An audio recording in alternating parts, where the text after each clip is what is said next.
So, guys, 1-1 last night, continuing to basically tread water. That was a slight loss. Dallas Mavericks, the Celtics are just really playing quite well. They're playing out of their minds. That looked like it was Dallas's game, though. Early on, Dallas came out with fire. They were playing well. The game was a roller coaster. Dallas had the lead early on for a while, and the Celtics came back. Celtics went on a huge run in the middle of the game, got a lead and increased the lead, and it wound up at a point where the Celtics were up, I think, what were they, up 21, I think, in the third quarter. And then you turn around, you blink, look back at the game, and all of a sudden it's a 1-point game after Dallas goes on a 22-2 run or something like that. And then it's like, oh my God. Not good for my Celtics fandom, but possibly good for my wallet. But then, of course, as we all know, Luka Doncic wound up fouling out with like 4 minutes left in the game, which was the first time he's ever fouled out in regulation. They tend to let it go with him a lot. I would say they tend to not foul him out because he is one of the star players in the NBA, but he did last night. Fans are going to complain about it. It was technically the correct call. I don't know if you let that go or not, but he was still moving. He moved right into the path of, I think it was Jaylen Brown. Was it Brown or Tatum? I forgot. I don't even know. But Luka definitely did not have his feet set. So, correct call that it was a foul. Sorry to say. Luka he doesn't look that great, man. Guys have just been driving by him all series. He doesn't look good defensively. His scoring has been good. Last night, again, his ball distribution wasn't at as high a rate as it usually is. Kyrie actually had a really good game for once, with fans not totally giving him the business now that he's back at home and not in Boston. But Luka, and you see Luka, like last night he was flopping quite a bit too. It's just, I don't know, man. Dude needs to get in better shape. That's really what it is. You go back and you look at old footage of him even a couple of years ago, he was way faster. He was thinner. He just was a better all-around player. And right now, I don't know. This is fat Luka. Well, what else can you say? Of course, he is playing through some injuries. Yeah, that is true. But Celtics also did not have Porzingis last night. That's the other thing. I looked, and all of a sudden Porzingis was ruled out like shortly before the game. So the line moves up to 3.5 on Dallas. And I'm like, well, I'm sitting on a 1.5. So I certainly got like a much better number than where it's closing at. But that might have motivated the Celtics even a little bit more. Maybe I don't think it really would make Dallas complacent. Like, you don't just get complacent when you're down 0-2, even if one of the other team's star players is out. But the Celtics, maybe that gave them a little bit of an extra bump. Like, we need to play harder with Porzingis out. I don't know. But Celtics, if you look at just their raw numbers with Porzingis in and out, the Celtics have only been like 1 point worse, basically, with on a per game basis with him out. So I don't know. Although he is such a presence and he changes the scheming so much that I think they're better off with him than without him, of course. All right, we'll move on to today. I'm going to play this hockey game. I don't think I can help myself. And this is going to be the last gasp for Edmonton. I'm going to go back and play them again here, even though they are a little bit public. This is a series where they're now down 0-2. Edmonton played well in game one. I think they outplayed Florida, and the goaltending just is what got them. Then in game two, Bobrovsky has been a dominant goaltender, but at some point, you got to expect that he's going to let some through from an Edmonton team that really can score quite a bit. Game two, Edmonton, unfortunately, I was on them in the bounce back spot, and they played much worse than they did in game one, actually, even though the score might not be indicative of it, as that was a 1-1 game pretty late in the game. But Edmonton did play worse.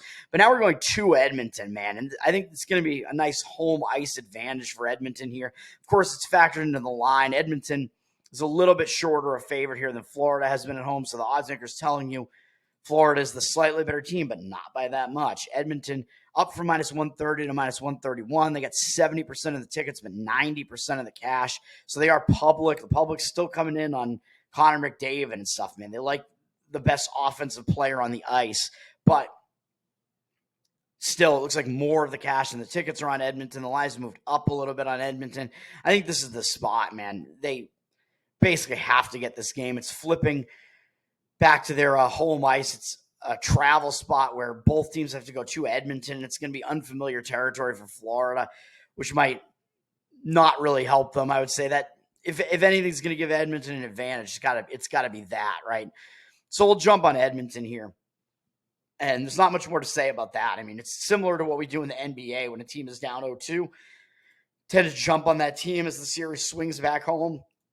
You tend to get a nice motivated effort out of them, whereas the team that's up 2-0 you might see them take their foot off the accelerator just a little bit, especially when the scores in these games have been Florida has outscored them 7-1 in the first two games. So, and that's kind of been misleading, to be honest. Even though game 2, they definitely outplayed outplayed Edmonton by quite a bit. Game 1, they didn't, and it was still a lopsided final score, which was misleading, I would say, which is one of the reasons why I took Edmonton in game 2.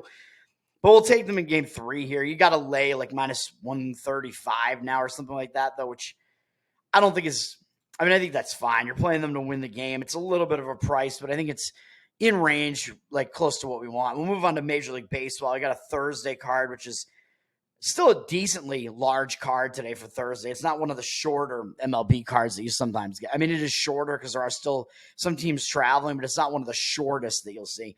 And yesterday, my MLB leans, most of them got there. I forgot to mention I won on the Red Sox. Of course, the Red Sox were having a tough go of it early. They were down 4-0, I think, in the third inning or something. But then in the middle of the game, 4th, 5th, 6th, or somewhere in that range, the Red Sox put up a bunch of runs and swung it to like an 8-4 lead, I think, before it wound up being an 8-6 final.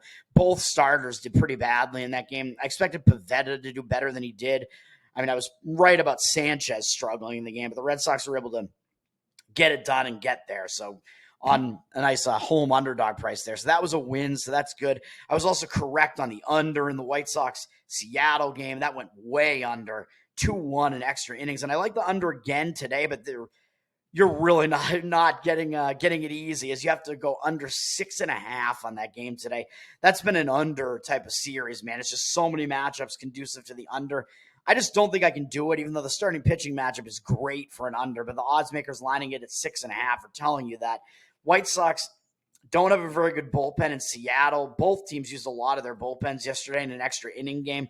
So it's very, very dangerous, I think, when you get the bullpens having to be involved there. Like if that was an under 7 and you had the bullpens a little bit more rested, I'd probably be doing it, but I'll just stay off of it. I still wouldn't want to play on an over in that one because I expect runs to be hard to come by against the starting pitchers with Garrett Crochet pitching for the White Sox. He's been a very, very good young pitcher. I mean, I've talked about him enough on this show. Just good stats all around, basically. In Seattle has only seen him when he was pitching in a relief capacity in the last couple of years. Seattle only has 4 at-bats worth against him, so he's basically unfamiliar to them. That's an advantage to Crochet. And then Luis Castillo pitching for Seattle. I think he pitched pretty poorly in his last game against the Royals, and he's going to be in a bounce-back spot. And his numbers against these White Sox hitters are just dominant as well. They only hit, I think in the 120s against him for an opponent batting average, so you get a really good pitching matchup there for an under. But I'm not going to quite do it with the line being so low. And I was right about Yankees-Royals going over yesterday. And that was a game, I don't know what that was with the Royals starting Altavilla. I don't know if it was just to get him some work or what that was. So they knew he wasn't going to pitch that long, I don't think. And he got rocked. I think he gave up 5 or 6 runs basically right away in the first inning. And then they brought in Lynch, who is one of the Royals starters, but they brought him in out of the bullpen at that point. And he went for basically a starter's workload in the game. Kind of ridiculous. And Yankees didn't get great pitching on their side either, really. And that game went over somewhat easily, I would say. I mean, it was 6 runs in the first inning, although then there was kind of a lull, and then a bunch more runs came in. But I was right about that one, too. And I don't know. I was right about a bunch of the games last night, man. I kind of wish I was on them. I'm kind of mad about it. I don't think I was right about Arizona, but I was right about the Cubs. The Cubs were able to beat Tampa, although it was a close game. They were able to get there with Assad pitching. All right, we move on to today. I mean, I already talked about the fact that I leaned to the under in that White Sox-Seattle game again, but it's I don't know, man. I think it's a bit too much. I would say I leaned to the Minnesota Twins side, but they used a lot of their bullpen yesterday, so that's kind of one somewhat disadvantage for them today, although they're facing Oakland, who used a decent amount of theirs as well, I guess. But Minnesota used more of theirs. Minnesota is staying at home, and they're actually switching series here. So Oakland is actually traveling into Minnesota from San Diego. So I think that makes it a worse spot for Oakland. The travel spot is weird, having to come in with no time off from San Diego. And Minnesota's just staying at home, even though, yeah, they used a lot of their bullpen.